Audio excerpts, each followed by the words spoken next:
What's up guys? So today we're doing some basic maintenance on our FZ6s. We're changing out the air filters, so let's get to it.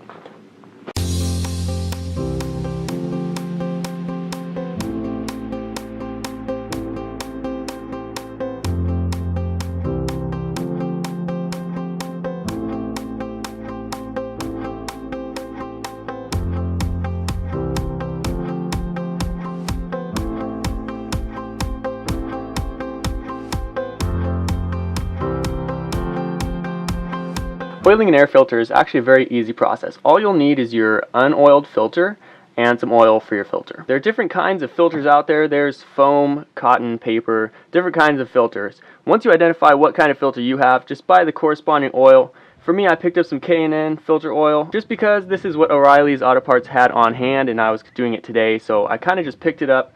It was $10, no big, but Amazon has a wide variety of air filter oils. From Maxima, Uni, K&N, different brands that you can buy. It's easy to identify if your air filter is pre-oiled or unoiled when it arrives. You can first just touch it, there's no oil on it. And you can also tell it's a lighter red than it will be when you oil it. It's going to be much darker red once we get it oiled. So it's a very easy process to oil your air filter. All you have to do is spray it on, going with the ridges. Don't put too much on, don't put too little on. Just a nice little amount. Going across the ridges like this.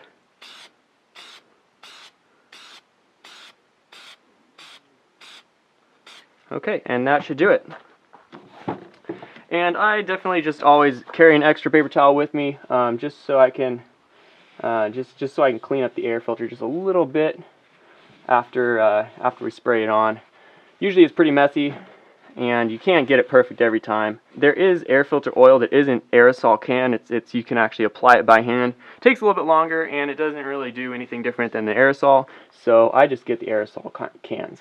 So let that sit for a few hours. I usually let it sit for a lot longer than the instructions say. The instructions tell you to let it sit for 20 minutes, but honestly, it's not quite perfectly wicked at that time. So I just leave it overnight or for at least a few hours before I put it in.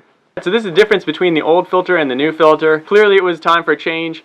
This had about 12 to 13,000 miles on it, and this one's brand new, so let's get this one put back in and we're all set. If you haven't seen my K&N air filter versus stock OEM air filter video, just check it out right here. If you're debating whether or not to upgrade to a K&N air filter, just watch this video. It's going to help you out a lot in your decision. So, alright, that's it. So thanks, and make sure you subscribe to my channel.